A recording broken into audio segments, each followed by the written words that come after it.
Hello again, everyone. Edwin Learnard back once again. In this YouTube astrological segment, I'm going to be talking about transit Jupiter conjunct the natal ascendant. Well, during this time, if you're having this transit, you're apt to be a lot more expansive, effervescent, optimistic, seeing the bright side of things and come across this way on a first impression. This could obviously be very auspicious for the physical body in terms of protection, I think, because Jupiter is benign and it's the benevolent planet. I mean, if you're in a bad neighborhood, say, I mean, you're apt to have a little bit more protection during this time than usual from harm. Though it was interesting, this isn't a transit, but some of you may have remembered when I did Donald Trump's solar return chart when I talked about it in a video on YouTube. And he had Jupiter conjunct the ascendant then, and a lot of people were predicting, oh, he's going to be assassinated and this and that. But the rumors to his projected demise were greatly exaggerated. I think a lot of it had to do with the fact he had Jupiter on very close proximity to his ascendant in his solar return chart for 2017, 2018. And when you have this, you get certain protection, I think, in terms of from adversaries, open adversaries, even perhaps hidden ones. This could also be a time where you might be more scholastic, kind of get that perpetual learner syndrome. You just perhaps can't learn enough during this transit. The only thing to keep in mind is that there is a danger of complacency during this time and being self-satisfied, because when Jupiter conjuncts one's natal ascendant, people can adopt perhaps this what me worry type outlook in philosophy during the time when it has that transit. And of course, it can still continue a little bit during the time of its duration in the first house, even when it is not conjunct the ascendant, after it makes the conjunction aspect to the ascendant. So one may become a little bit more relaxed during this time and maybe a little bit lackadaisical because they think, well, everything's just going to be all right. But at the same token, remember, if you just let things go and procrastinate, your luck can run out at some point. So anyway, another thing to look at too is that when it makes this transit, it's on its way. When it first makes its transit, I'm using a 3-degree orb for the applying aspect, 2-degree orb for the separating aspect from the ascendant. Now, when it makes that applying aspect to your ascendant, it's basically on its way. It's getting ready to move out of the 12th house. And this could indicate perhaps something Jupiter related, I think, can resurface at this time, because remember, the 12th house is about restrictions, limitations, and can be about what may be hidden as well, I believe. So I mean, it could be, for example, some sports memorabilia, perhaps. If, for example, a sports item perhaps comes into view. It could even be a person that might be like connected with a Jupiter-like profession, such as a teacher or professor, or somebody in the legal field. It could be an attorney, somebody that maybe you hadn't seen in some time kind of resurfaces, and you see this person, and you might rekindle old ties with this person. So that's another thing to look at. And keep in mind too, that Jupiter is, of course, it's paradoxical, as I've said before in previous videos.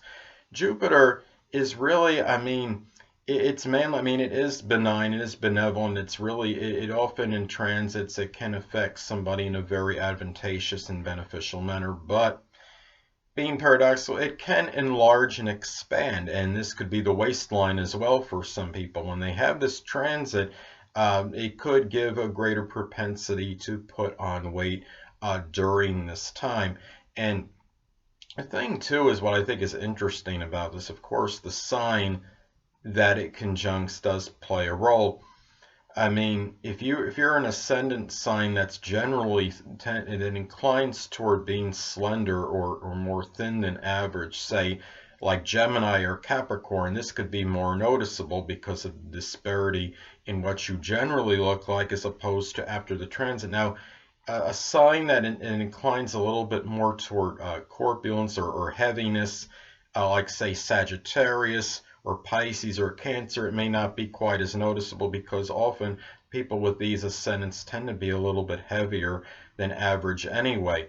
And another thing that this does is this can, in Jupiter, when when it makes this transit conjunction to your natal ascendant, it could expand and enlarge the attributes and qualities associated with your ascendant or rising sign. And I mean, say if you have a Taurus ascendant, the qualities of persistence and perseverance can come out stronger and be seen stronger by other people.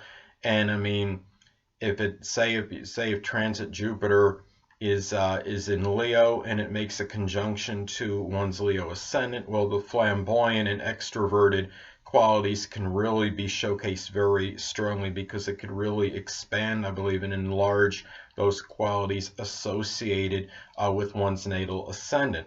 Now, also keep in mind, as I stated before, I was talking about the transit when it's on its way out of the 12th house and what it could mean. But also what I want to talk about is that when Jupiter makes this contact with your ascendant, when it makes that conjunction, you might wind up being come in contact with Jupiterian-like people. It could be a publisher, for example. I mean, if you're writing a book, this could be very fortuitous, of course. It could be a teacher or a philosopher or somebody connected with religion. It could be somebody prominent in religion or something. This is really, a very good transit, often overall.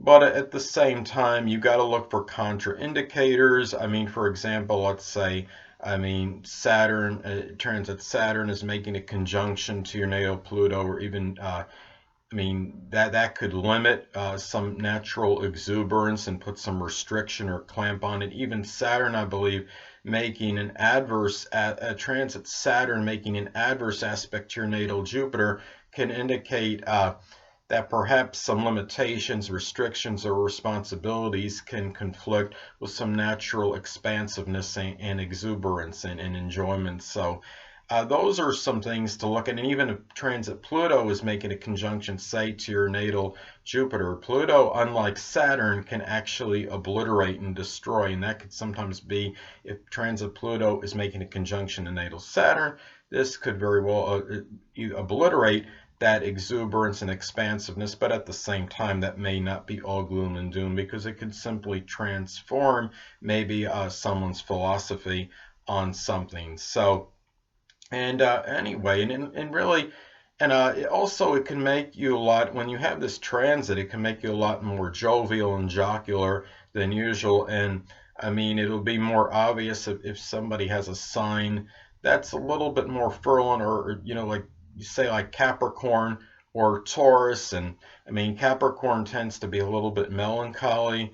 And this would really, when transit Jupiter hits somebody, say, that has a Capricorn ascendant, you could really see often that disparity between their general outer demeanor that they project in, and really what happens in contrast to when Jupiter actually hits that ascendant.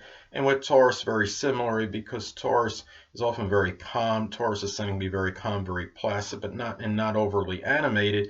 And when you have transit Jupiter, say, making a transit conjunction to Taurus ascendant, well, the person that has that could really show a lot more exuberance and enthusiasm than they ordinarily do, and it would be more noticeable, very noticeable to others. Well, anyway, people, that'll conclude this YouTube astrological segment for transit Jupiter conjunct the natal ascendant.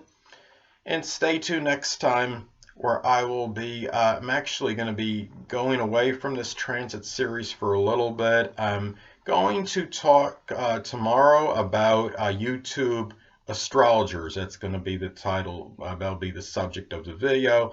And anyway, people, two things I want to get with you on before I head out. Firstly, the stars may impel, but do not compel. And secondly, never isolate any single astrological element, aspect, planetary placement, position, configuration, influence, or what have you, and make an analysis of a person, astrologically speaking, based on this alone, because astrologically speaking, the person is the sum of all their components in their natal chart and not just one.